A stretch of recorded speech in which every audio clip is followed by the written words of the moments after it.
Solltet ihr dieser Forderung nicht nachkommen, sieht sich die britische Regierung gezwungen, Eure Majestät, König Indravadan Singh Deo, zu entthronen.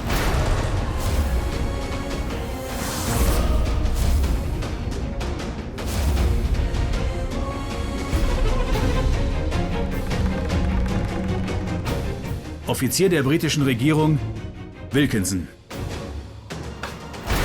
Über unser Land zu herrschen, reicht Ihnen bei Weitem nicht aus. Nein, jetzt wollen Sie auch noch über unser Leben bestimmen.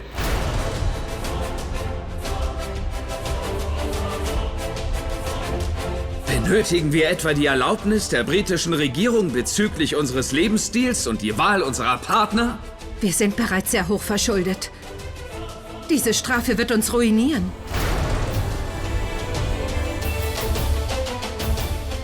Dazu kommt es nicht, Königin Mutter.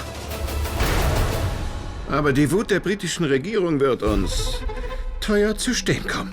Es scheint Menschen zu geben, die jedwedes Hindernis aus dem Weg räumen. Unser Königreich ist stark genug, diese Schwierigkeiten zu bewältigen. Sehr bald schon werden die Briten für ihre Gräueltaten bezahlen.